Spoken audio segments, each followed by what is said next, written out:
Welcome back. It's Saturday evening. It's time to talk about the very best comic books in the world, which apparently no one in YouTube does, but we've been doing it for years here now, but I guess no one noticed.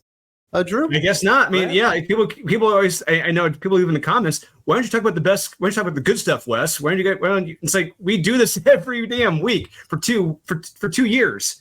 Where are you guys? 3 to 5,000 people seem to find the video every single week and get the recommendations. Now, we are going to talk about something negative. Like, we want to talk about the absolutely terrible week of Marvel before we get into all these great comic books, because we can't recommend a single comic book from Marvel this week. And they had a lot of their A-list titles out.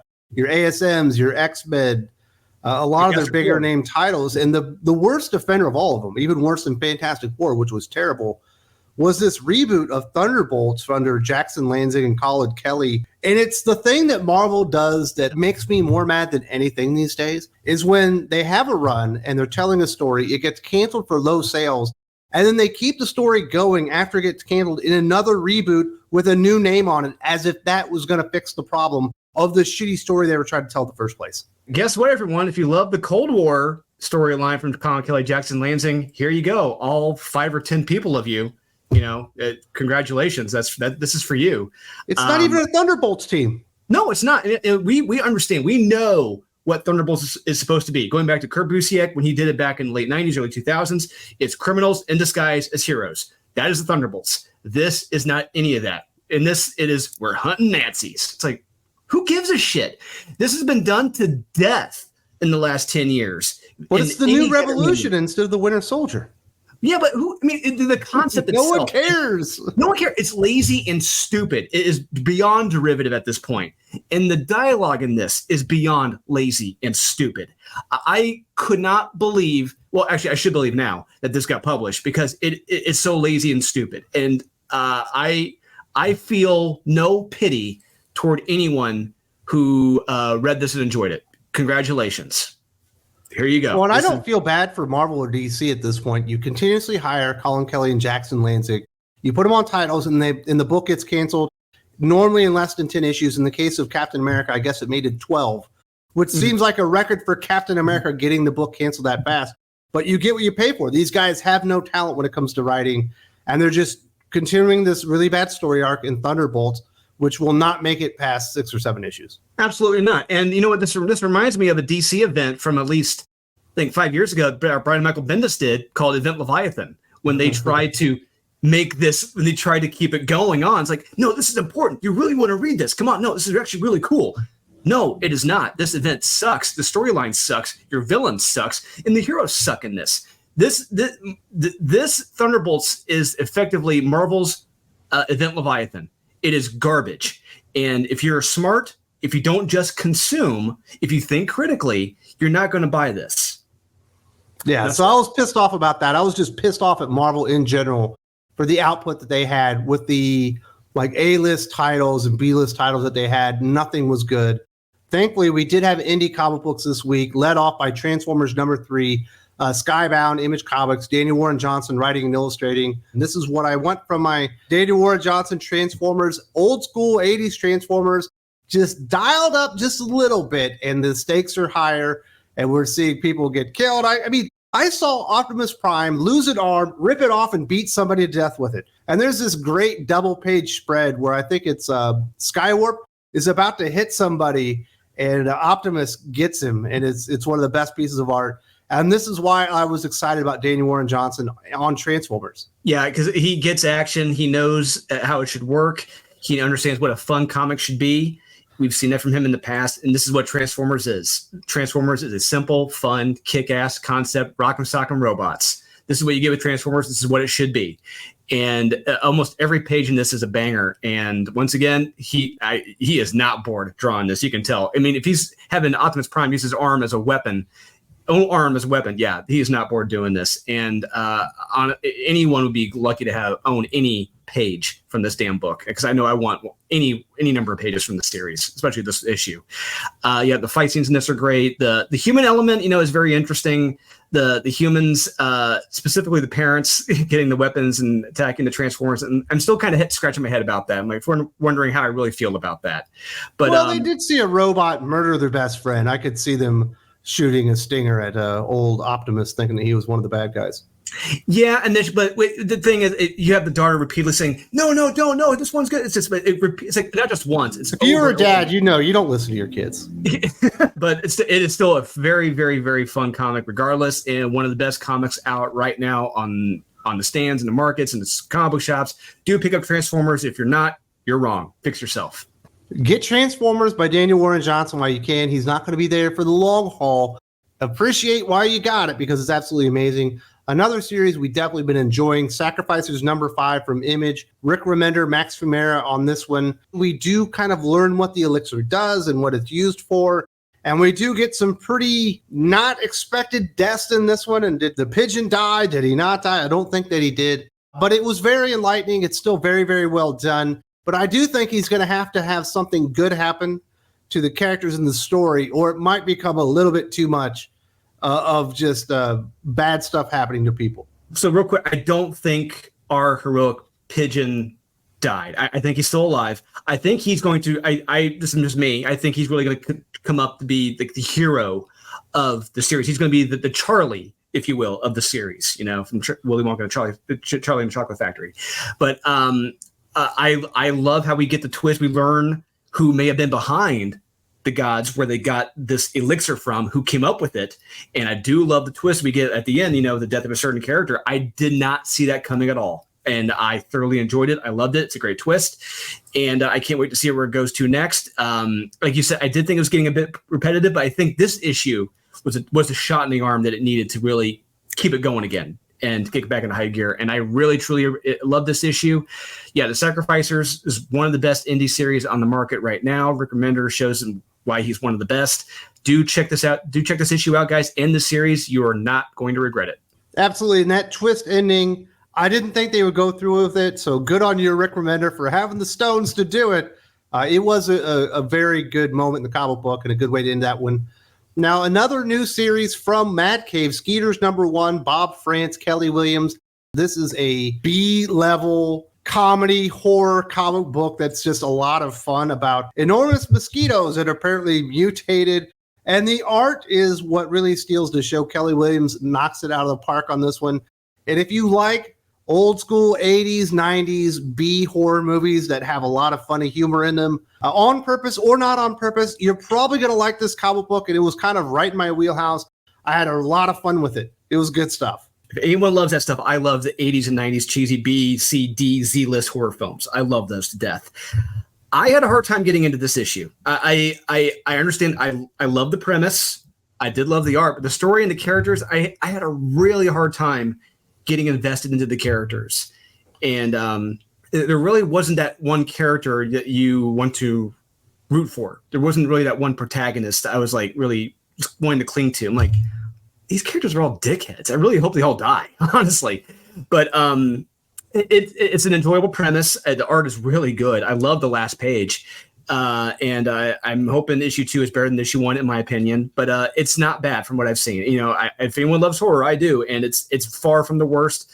It's right there in the middle. It's not bad. And you could do a hell of a lot worse. But yeah, do check out Skeeters #1. Give it a shot.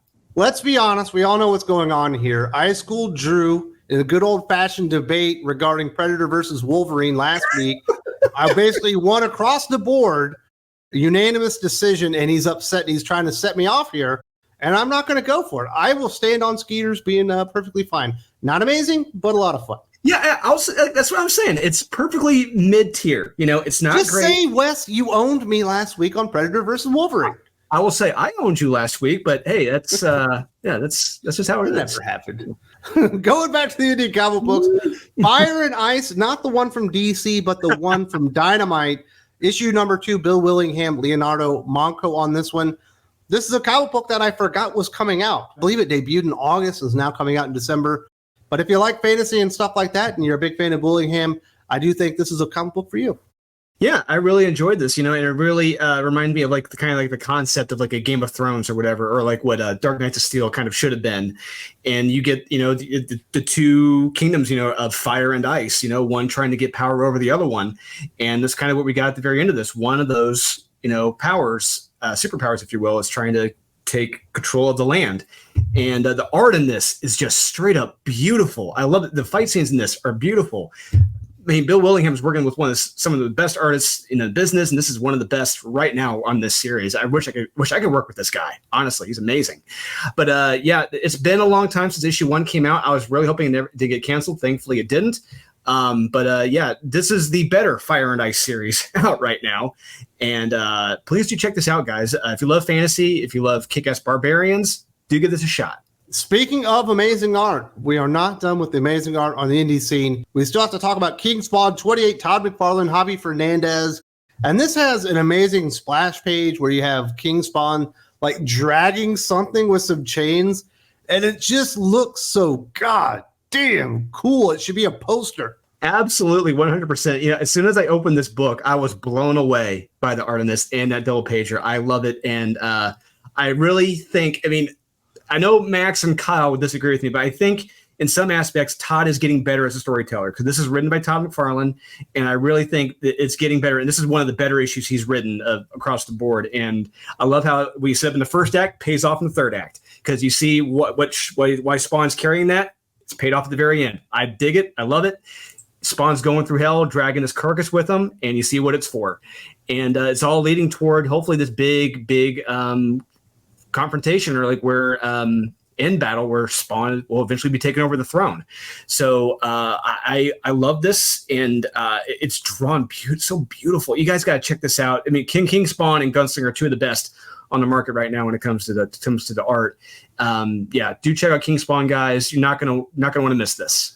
Yeah. So normally after we talk about indie comic books and indie kind of carried the week this week, we would talk about Marvel, but shame on you guys for having Fantastic Four, for having X-Men, for having ASM, for having all these like big time titles and none of them being fucking good. Like it's absolutely, it's ludicrous that they couldn't produce one above average comic book in a week.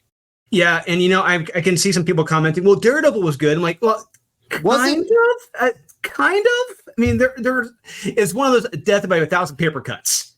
Death by 1,000 paper in that damn book. So there's so many small mistakes in that series. It leads up to a bad comic.